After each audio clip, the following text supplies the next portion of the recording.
have a special guest we've welcomed to the bar. We reached out to Kate Christensen after reading an article that she wrote for a website called Marketing Brew about, obviously, marketing and nostalgia. And we thought, marketing and nostalgia, hey, that's us. That's right. So Kate is currently in the faculty of Indiana University.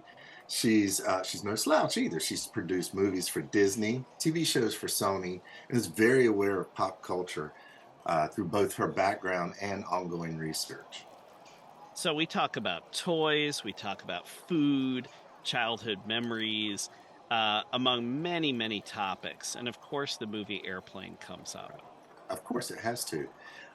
So grab your favorite feel-good drink and join us as we jump into our conversation with Kate.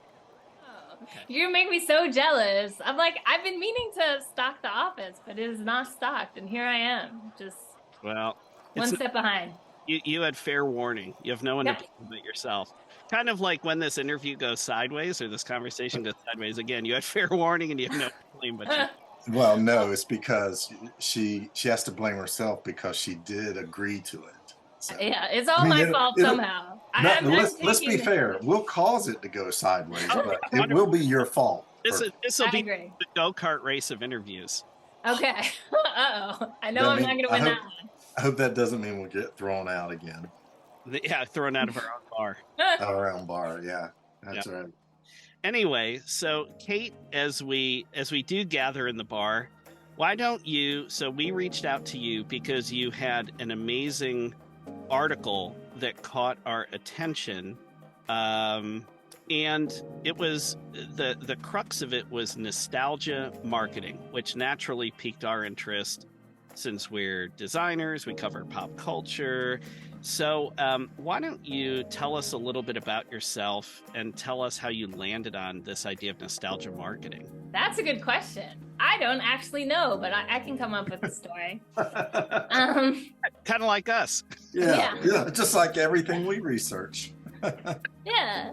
So I think part of it was I used to work at Disney, and when you walk around the parks, you realize there's this land of tomorrow, and there's the frontier, and you're going around a hub, and you could go to the past or you could go to the future. And this seemed really interesting because I think you all are both storytellers. In entertainment, we do this stuff all the time. It's normal. Any movie you watch, you're going back and forwards. Mm-hmm. But in the rest of the world, it doesn't get talked about that much.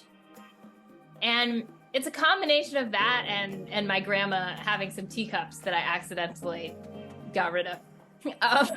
And my mom getting super mad. And I was like, if I had known what these teacups were worth, in terms of the connection to family history and to the people who come before, I would have taken care of those teacups forever. And I just wondered, well, what is the value of the past? And sometimes that's the past that's mine. So it's maybe, that smash go-kart that you have, in the back of the bar. You're like, this is when I won. That's valuable to my lawyer. Yeah. You don't want to get that outside the law office. Yeah, be careful. I think they call that evidence, Elliot. Evidence, yeah. Yeah, keep the police off the lawyer. Yeah. But then there's these things about like connection backwards in time. So for me, when I was doing this work, my mom gave me this locket, and it turned out it had been given to my grandmother's grandmother as an engagement piece. And it's from the 1890s. And I was like, wow, I'm attached to that, And when I was a kid, my great aunt lived in Alaska and actually saved up so much stuff that her place became a museum because she just didn't throw newspapers away and just eventually piled up a museum. But she would send us driftwood from the bottom of the ocean. And this connection to like who had seen this in the past. Sorry. Oh, no, you're good. I'm sorry. I couldn't hold it. Subject to stories and driftwood. Don't hold it.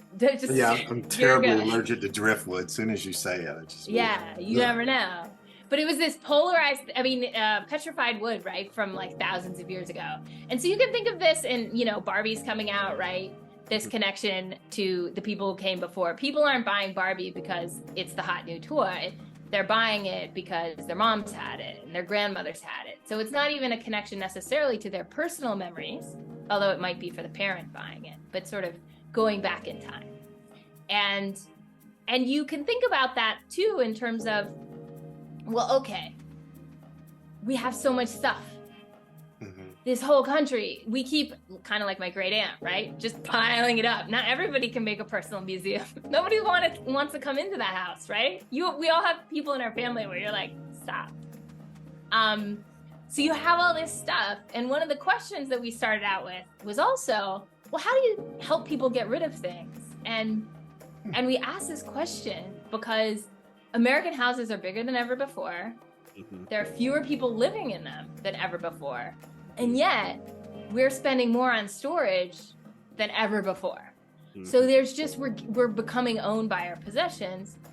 And so what we found is that when you emphasize this connection to the past, then a person is more likely to sell it for a lower price or even to part with it at all if they feel like the buyer shares that same connection. So it's a way to get things moving through markets so they're not just trapped at home, but you can share them. Other people can enjoy them. We can reuse things instead of buying new ones.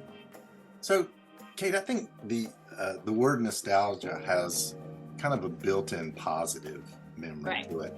Do you think, from your research, have you seen that when we think about the past, we tend to gloss over the negative stuff and remember the positive stuff? So, like when we're talking about a movie, like I may enjoy it more now as I'm recalling it than I did when I was actually watching it. Is that something that relates to your work? Yeah, there's a lot of interesting work on nostalgia, and I think that's true, right? Because if you think about yourself, you existed at all of these different ages before. Yeah. And those people, those past selves, they can't come back to you. You can't become them. But what you can connect to is that feeling in that time. So for a lot of people, that's like whatever music they listened to in high school is really big for the rest of their lives, right? And we also have this sense, there's this sense of the end of history where it's an illusion, but we feel that we changed so much in the past and we're not going to change that much in the future. So you want to be connected to these things that mark that change because that's the arc of your life and it gives you value. And so it could be something that, say, you loved when you were 20, but for a lot of people, like when the tie-dye stuff became, big on TikTok, that was because of connection to a past generation, right? Like people hadn't worn the tie-dye before, but there's this idea of like retro California that, has become big also in fashion and stuff like that. So it's this idea of, this wonderful time in the past. And if I can connect to that, then maybe my life feels better today. If you had to put a pin in an age that we would be to be that most impressionable, like our favorite music, favorite movie, whatever, favorite thing. You said 20 before, I think, but if you had to put a pin in a few years, when would you say we automatically recall, if you ask us the time of our life, what age would that be? Aside from when Todd first met me. I mean, yeah. And for you, it's clearly the go-karts.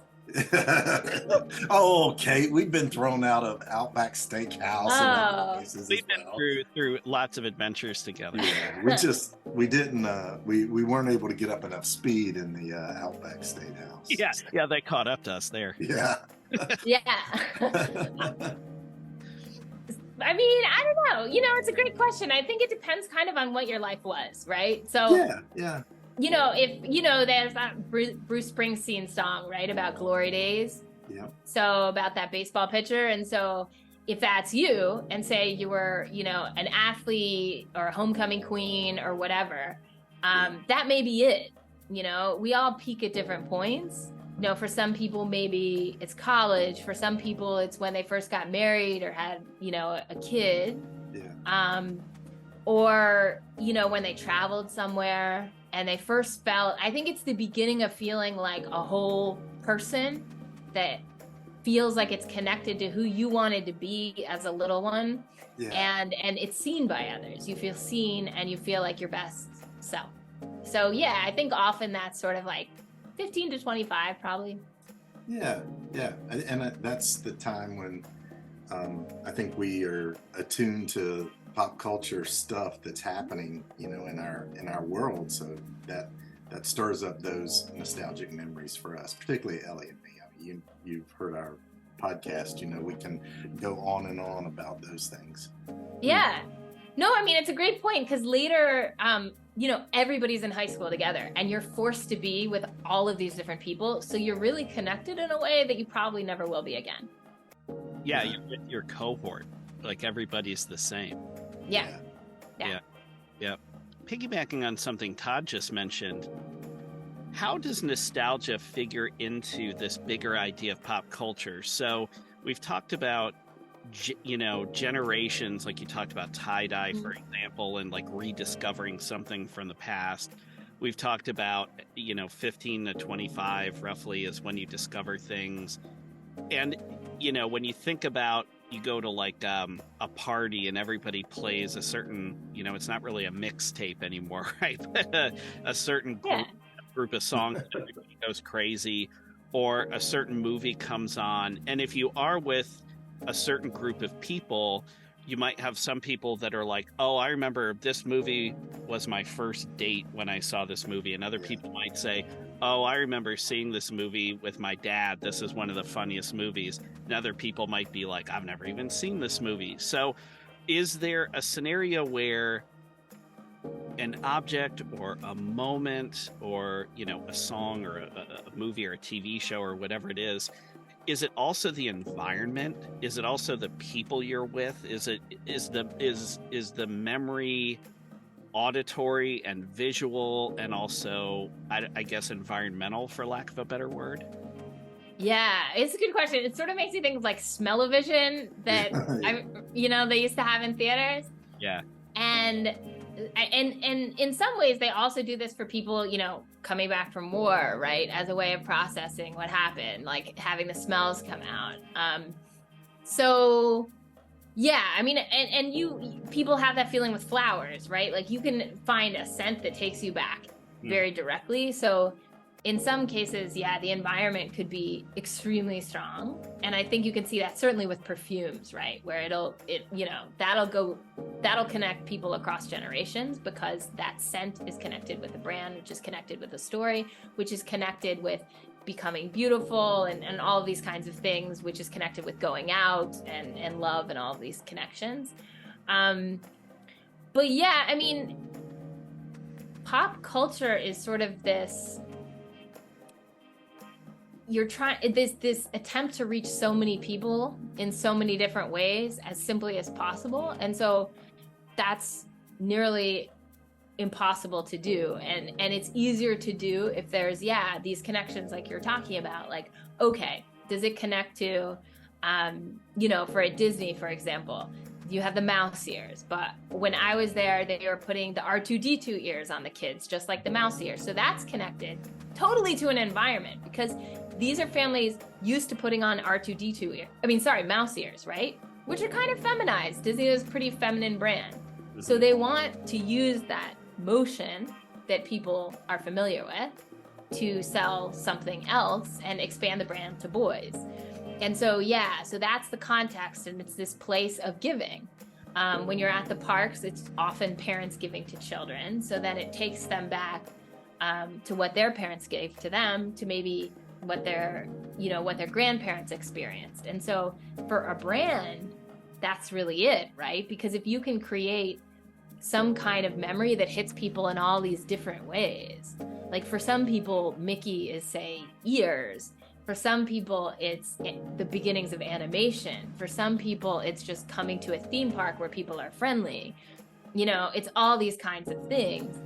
And so if you can have all of these sources in a brand that is tight enough, I mean, that's basically pop culture. And, when you were with Andy Warhol, that's the Campbell's soup, right? That's this thing that is so common, but also so associated with giving that when people see it in a different context, it feels familiar, but also it really hits different in a way that makes it viral. Pop culture is really that alignment of more people sharing the similar emotion to an object or a movie, a TV show, or something like that. Idea of the ears that you said, like that obviously they're iconic, but if more people had the same reaction to R2-D2 ears, then that becomes more of a pop culture artifact then, right? Yeah, I think so. And you could take maybe the same movement, the same giving of parent to child, and attach it to a different thing. So in one case, it's a mouse, or it's Minnie. It could be Minnie or Mickey, right? And then in another place, for a different family, they get a similar type of passage from father to son, or from mother to daughter, or from father to daughter, with a different kind of toy. But like the source memory might be this putting on things at the park, and also seeing something in a movie theater, and also just feeling like, you know, overwhelmed and in outer space. And then if you can take all of that and put it on your head, the head of a person who you hope is going to go to places you'll never see, and live a life that is beautiful and wonderful, then you've kind of connected to what parents want for the kids also. Thinking about characters, whether it's R2-D2, Mickey Mouse, or, you know, pop culture and advertising and products are littered with so many different characters, whether it's, we've talked about, like Big Boy or Ready Kilowatt or Jolly Green Giant or Toucan Sam or Tony the Tiger, or, you know, the list goes on and on and on. Do companies and marketers create these characters as kind of this tangible gateway into all of these emotions that we're talking about? Like it harkens back to, like, even objects. I'll give you one example. When I was little, one of the first toys I remember was Fisher-Price had this barn, and the barn had all of these, you know, animal characters, and it had like the little Fisher-Price, you know, I guess I'll call them figures that were in the tractor and everything like that. But what I remember most about the barn is when you open the door, the barn would move. Remember that? And then the silo that came with the barn, all the characters and everything would fit in the silo, and that was kind of the container with a cap to the silo. So probably about 15 years ago, I was at an industry toy and gift show, and Fisher-Price was exhibiting there, and they had the barn there. And I got so excited because I literally hadn't seen the one my parents had for my brother and I since I was little. You know, it was in storage somewhere. And so I went up to it and I started playing with it and started taking it apart, and it didn't move. And so I turned to the person, I said, this is no good. This isn't right. Yeah. And they were it was a woman who was maybe like 15, 20 years older than me. So like, you know, roughly between my age and my mother's age. So between the person who played with the original toy and the person who bought the original toy. And she said, well, what do you mean it's not right? I said, well, it doesn't move. Like, it doesn't do the one thing I think was the most special thing about this toy. Like any toy you can pick up and play with and manipulate, but the fact that it had this specific sound to it when you did this specific thing, I didn't realize until that moment that that's what gave that toy personality to me. And I felt bad, or not bad, but confused that Fisher-Price, the originators of that, wouldn't understand that that was what made that toy so special. Yeah. I mean, I think that's great. And you could think about, you know, how did they make that toy? I mean, it might have been, you know, some designer somewhere just being like, wouldn't this be really cool? And just talking about it enough that they slid it in.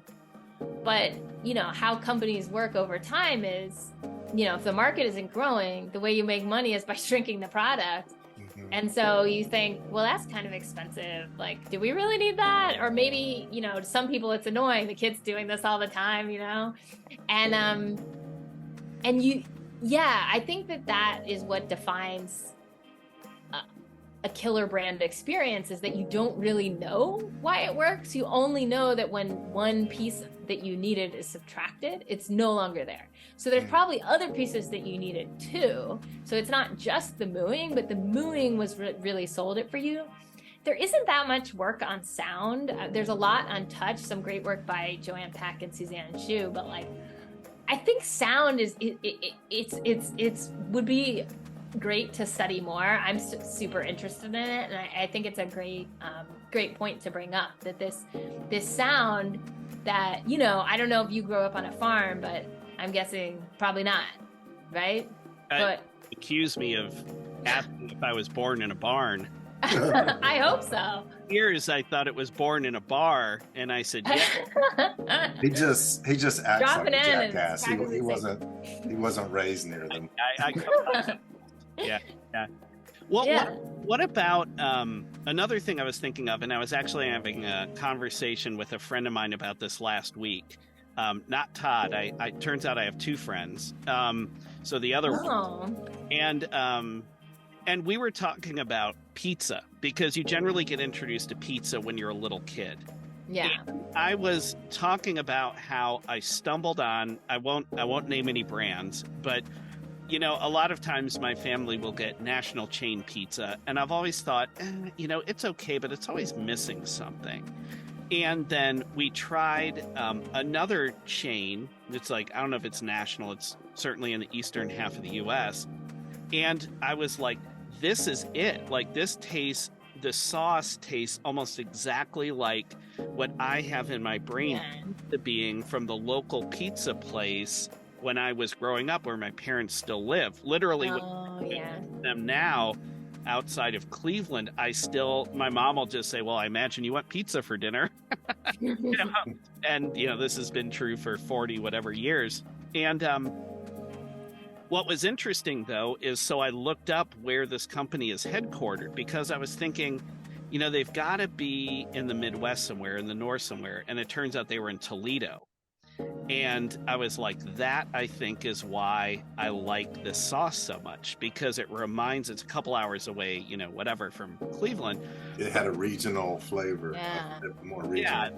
Yeah. And so to me, that triggered that childhood latent joy, right? Kind of like the moo, although it was with the pizza sauce, it was the presence of that, whatever amount of oregano or garlic or whatever it was that made it align with what I was imprinted in my memory, although I couldn't articulate it until I tasted it. Same way I couldn't articulate what I loved about that Fisher-Price barn until they got rid of the moo. Yeah, they took it away. So I have a related story about pizza as well. We had, so my wife and I, we actually kind of grew up near each other, but we never met until we were in high school. And there was a skating rink that was very, very popular that all the kids would go to, and they served pizza. And it obviously wasn't great pizza. It was at a skating rink. But my wife and I went to a local restaurant, and we got a pizza, and it had the same spices to it that this skating rink pizza had, and we loved it. We were like, oh my gosh, this tastes just like pizza we used to get when we were younger.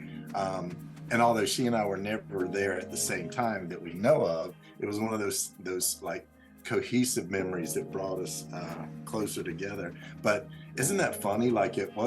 It's not a spectacular food. It wasn't a preference like Elliot's, but it was like that scent, that aroma, that taste just immediately went to that place in the brain.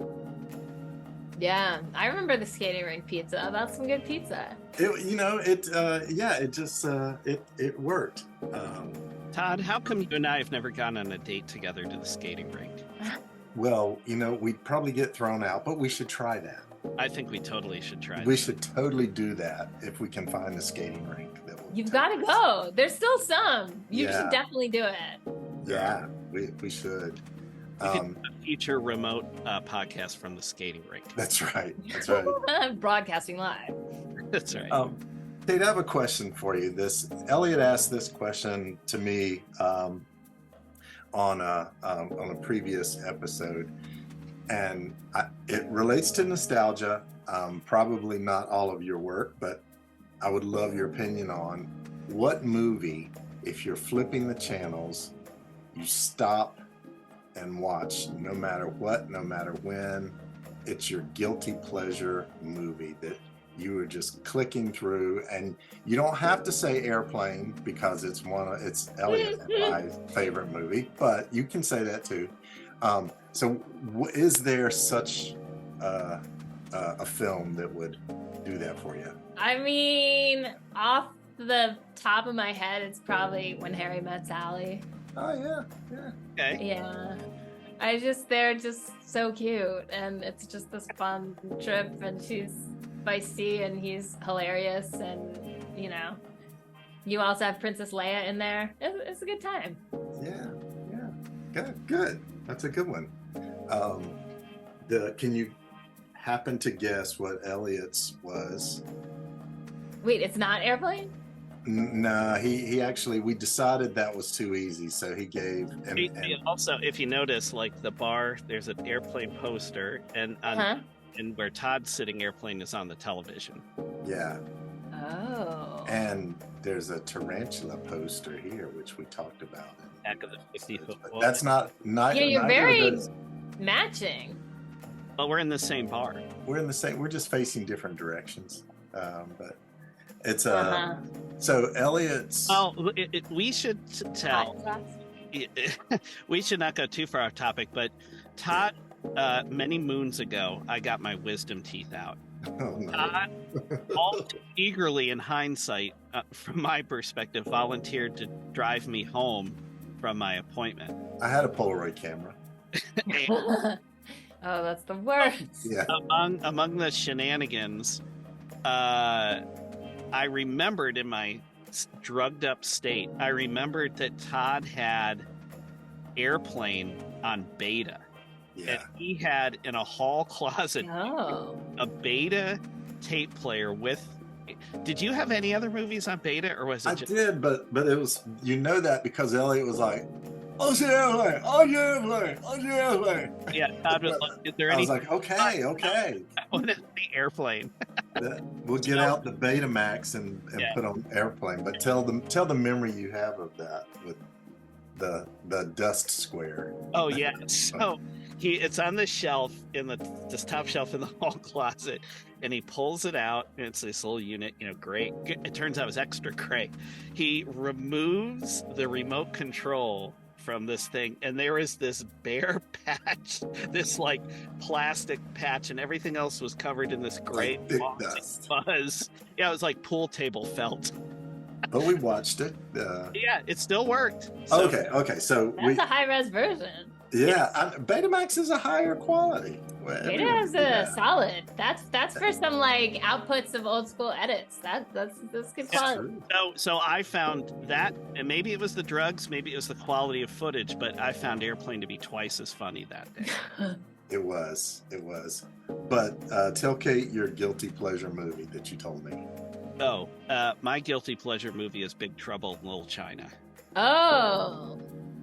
I was thinking of Big Lebowski, but that's a little different. I absolutely love that movie, but I love that one. That'd be great too. I don't feel guilty about that.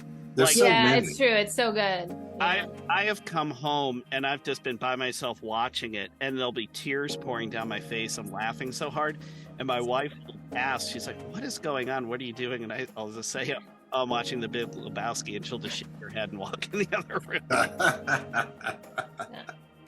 Yeah, so that's quality. Yeah, I love The Big Lebowski. Yeah, that's one of my favorites. So, Kate, we've asked you a bunch of questions. What have we not asked you that you think our listeners, our pop culture junkie listeners, might want to know, or that we haven't covered just yet? our regular junkie listeners? Yeah. Who are these junkies? I know. What are they listening to? They're fine people.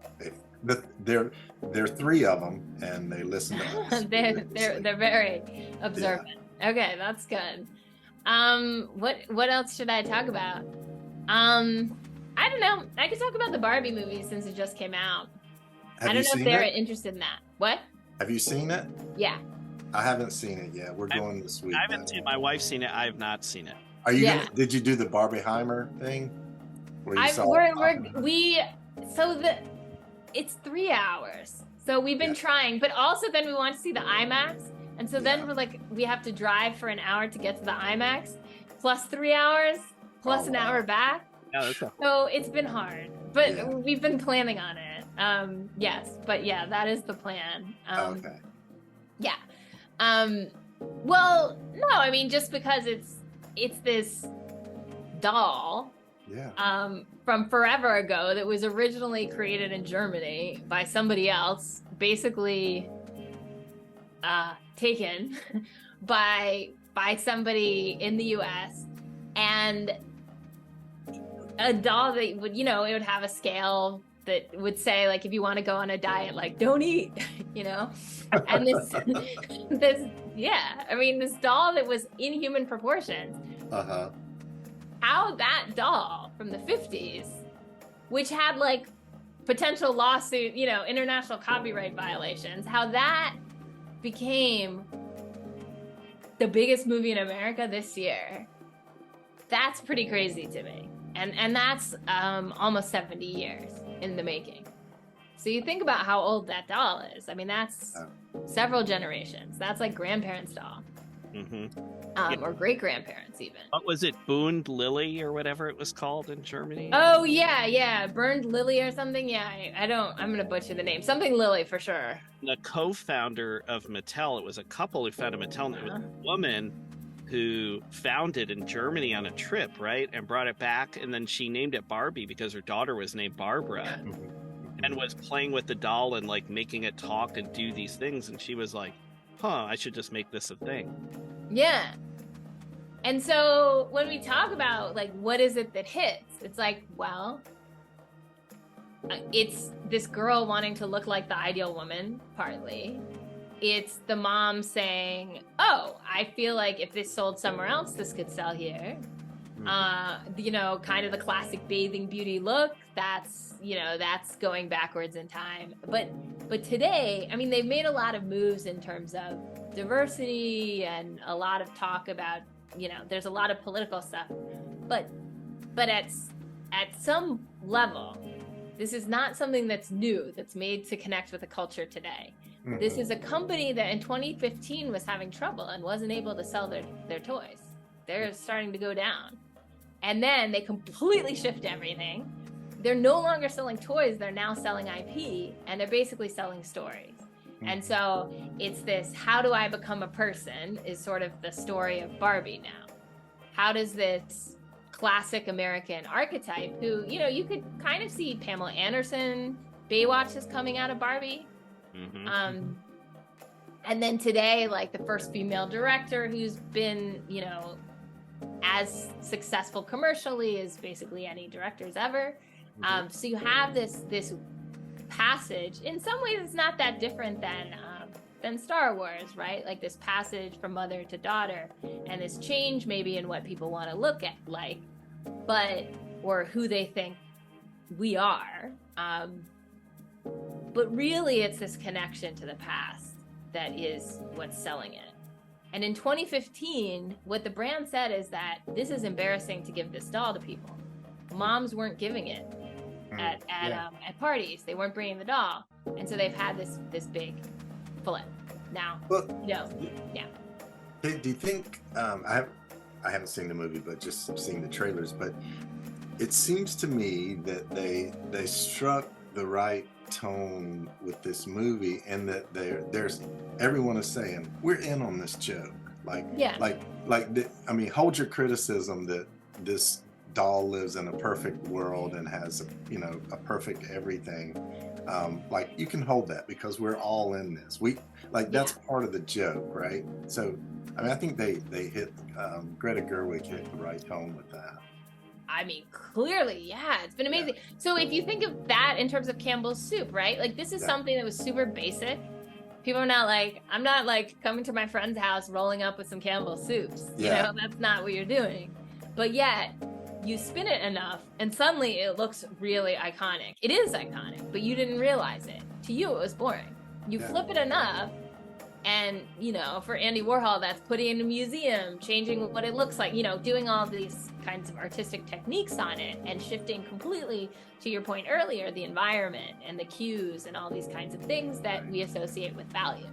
Yeah. So you take this doll that people don't want to bring anywhere, you make it the star of this big movie, you give it a sort of classic character arc that Mattel has never done before. I mean, they've made a lot of stuff for Disney, and they're sort of taking that playbook, like almost like in some ways you could see it as Pinocchio or something like that, and becoming a real girl. Wow, I hope other toy makers don't catch on and decide to start marketing their stuff like, you know, TV shows and movies, because gosh, I don't know what that would be like. It'll never happen. Never happened before, so. Never happen again. Don't let it out. Yeah. Kate, you're bringing up a great point, and this was something I hadn't thought of until you brought up Barbie. And there's two sides to every character or memento or whatever you want to refer to it as. It spans generations, and that is each iteration of this thing is sort of in a fixed state from when it was introduced at that moment in time. Yeah. And then there's also the update or the adaptation to whatever current tastes and social boundaries or whatever you want to refer to it as. Like the brands also have to evolve. Yeah. And so thinking about nostalgia, there have definitely been points in pop culture where you will have, between generations, people who maybe love something because they remember it from when they were little, and it's sort of in amber in the sense of it is of that time. Right. And you have people today, like a younger generation, a daughter or granddaughter or whomever, who look at the original thing and they just, you know, based on current values or perspectives or context. And it's like, how could you have liked that? Like, how could you call yourself a good person and yet you love this thing that obviously has all these sexist qualities or racist qualities or whatever it might happen to be, depending upon the thing? That's a great question. And it's part of the sort of war between generations, right? That is human life, which is that when you're very little, you might want to be exactly like your dad, but usually by the time you're an adult, you want something else, and they don't want to be like their dad exactly. But there's stuff that you love about that person. So you could think of this as kind of, in a brand that's really hitting, it's kind of a familial relationship, certainly in the land of toys and you know, entertainment. So you have this past of America, of what is 1950s America? You know, does it include everybody? Are women really working so much? You know, and if those aren't the values that your family has today, then you have to acknowledge that. This is why I think the Barbie marketing campaign really will be studied for a long time, is because they acknowledged everything bad about the past and maybe to a fault, right? You know, maybe that could have been lighter, but it was commercially completely successful. And by acknowledging the past, they were able to distance themselves from these bad parts of the history because they claimed it. And then they could take the good parts. Well, what's the good part? The good part is this connection across time and this like maybe female empowerment or just fun and pink and just like being in a girly world. And so they got to keep that. And I haven't really seen any other company actually do that ever, in the toy space at least, where they say constantly, and you could hear them in any interview, it would be like, we know that some people don't like this for these reasons, or my mom didn't let me do this for these reasons, or, you know, in the past it looked like this. And they would constantly lead by acknowledging that. And that left them this huge space to play in, because they'd already said that they're not about that. But then you have still this love. So you have these, like with your parents, right? Like if your parents come to you and, you know, everybody has stuff, and they say, you know, that stuff that happened, that was not good. But you know, I'm still here. I love you. You know, I want to do these, you know, I want to be a part of everything, right? I mean, there's something so like almost Greek about that, you know, it's just sort of how life works, what everybody's, you know, what these dreams of a hero leaving and returning are about. Is the hero wasn't maybe the greatest at the beginning. You know, they went far, far away and came back a different person, a better person. It's Greek. I think the pronunciation is gyro. Oh, yeah. Okay. In addition to not having the fat tire, I'm out of gyro. So next time, please ship these, because the food truck here in the bar, I think, is yeah. The food truck's slow. I mean, I put it in the order. I don't know. I know. We are not hosting you very well, are we? Bar. You're terrible. We will next time. Okay. Yeah. So, Kate, we, as you know, on this podcast, so pop culture is a very, very wide gamut, obviously. Yeah. We've talked about taste, TV shows, movies, go-kart racing, among many, many other subjects Todd and I are both experts in. What do you think, what other things maybe should we be focusing on? What is something that's maybe atypical that is often overlooked, that through your nostalgia lens, your marketing lens, your pop culture lens, something that's maybe an aha moment or an interesting twist on something that doesn't maybe get the play that it should in popular culture? Wait, so that it doesn't get talked about, or isn't as popular as it should be? Or maybe let me ask it this way. Yeah. Where is there a great story about something that is so well known, but no one knows the story?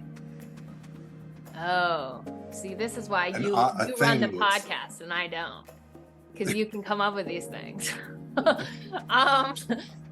You know, I don't know. I'm going to say that the thing that I've been most interested in is how Ukraine has been able to use this history and these stories and sort of, and Russia's done it in their own way on the other side of it. But I think when you think about pop culture, a lot of what we think about is sort of when America was strongest globally, which is sort of, it's a post-war period. And so a lot of that culture is coming out of the war and what happens after it.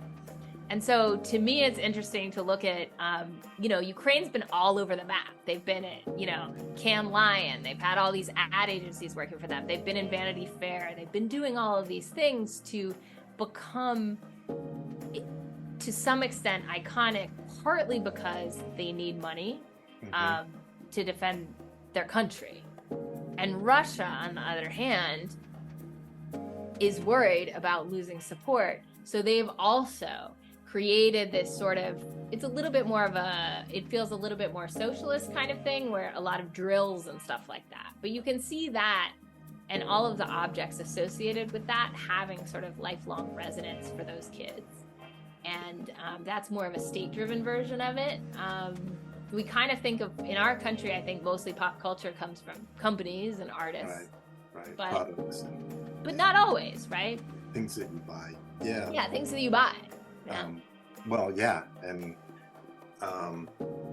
that's obviously we're not immune to advertising and marketing, you know, as humans, and those are the things that we look at putting more value into. For instance, like your grandmother's teacups. Sorry to bring up a bad subject again.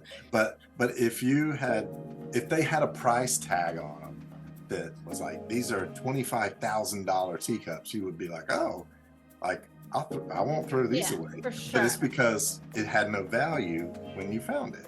Yeah. Not that it was a monetary value anyway, but you know what I mean. Like, if you had assigned a value to it, you would have had it would have been a different outcome for them. Yeah, and I think we could think of that also with natural resources and, you know, our land, right? Like if you think about the people who were there before, Yeah. then maybe you feel differently about selling those rights because there's this history and you want to be connected to that. And so, yeah, you could think of that as also changing how we value just the land we're on, the oceans around us, the air we breathe, that kind of a thing. I have this friend they can basically take trees and make it into essentially like an object that will put the carbon in the earth for thousands and thousands of years. But you can imagine even just holding that object and that being a beautiful object because it's connected to, you know, something that's much longer than us. I think as humans, we just want to be connected to the people around us, just like, you know, in high school, we maybe were or weren't, but certainly wanted to be, but also just this long arc of time that we don't get to be a part of. And so these brands, how old is Mickey? Mickey is so old. Yeah. You know, Barbie's older than any of us. And yet they'll live past us. Just thinking out loud for a second, I wonder what the oldest brand is. I've never really thought about that. I know that, like, I believe we could obviously fact check this, and maybe it's just because I'm in a bar, but I think Bass Ale is Really? old. Like, I think they're hundreds of years old. I think. Yeah, I think it would be a financial institution or something like from Europe, like Lloyd's of London or something. Like Lloyd's of London. Lloyd's of London, the East India Company, basically the British Empire. Yeah. Yeah, Dutch East India was the first, you know, that was the first company to offer stock. They were the first publicly traded company in I think the 1600s. So, you know, they had to do something to get people to buy their stock. Right. But yeah, you know, as you're talking, going back to your mentioning of Ukraine and Russia, there's an interesting, it's like, where do you draw the line? When is something marketing and when is it propaganda? I mean, so that's the interesting question, because at some level, you could argue that all marketing products is propaganda, because it's just, you're just selling stories. There's no expectation that there's truth there. When you go to see, you know, Pinocchio or Tarantula, you're not like, I want to know what really happened. Yeah. So then whatever story is told around that just adds to it. But I think for nations, I think propaganda is used when people don't like it at some level. I do think that there's this, like, this is something we're losing, right? Which is also, I think, why we feel like brands become more important, because there's this imagined community where, you know, we all, you know, 2 generations ago, say, we're all watching the same television show, you know, we're listening to a limited selection of radios. If we're reading the newspaper, we get one newspaper and it's local. And our lives, then we go to the same schools. Nobody's off, you know, there's not all these different school choices, right? It's very contained in some ways. And so, for good reasons and bad reasons, that has shifted. And what that means is that as a country, maybe, the brand of the nation is suffering. The brand of the royal family is still strong, but like less strong than before. And so then how do we connect? We connect through interests. We connect through, you know, Corona or, you know, our tribes. What? We connect through our tribes. That's something Yeah. I thought about. Like, you have a Coke tribe, you have a Pepsi tribe. Right. And you have a Coke tribe and you have a much smaller Pepsi tribe. Yeah, I guess you're a Coke fan. I'm actually a Pepsi fan. Oh, I should have guessed for the Mountain Dew. Is that a Pepsi product? Yes. Mountain Dew is a Or is Pepsi product. Yeah. Yeah. But yeah, so you know, I think that's That's one of those things. I forgot what tabloid it was, like a National Enquirer, some one of those things. But back in the day, when my mom would buy those at the grocery store, they would always have these personality quizzes, Yeah. like the kind of car you drive reveals your personality. Well, duh, yeah. I mean, that's research that has gone into that. You know, the kind of face powder you use reveals your personality. It's like, I always found that super interesting because I would love to predict what they say about that character before it gets to the end. Yeah. I mean, it sounds like you were a marketer pretty early on. And I didn't even know it. Yeah. Yeah. I was into audience research then and didn't even know it. There you go. You've been staying strong. Well, Kate, what parting words of wisdom do you have for us aside from we need to get a faster food truck parked out back? Dude, yeah. Where's my euro? Yeah, where's my Words of wisdom? I don't know. I think that if you can find a story you love, share it and keep coming back to it. And that's a way of connecting to yourself across time, and it's a way of connecting to other people. And I think that is a beautiful thing that we all get to have, and it's in some sense free, and yeah, it makes life better. That sounds like great advice. It does.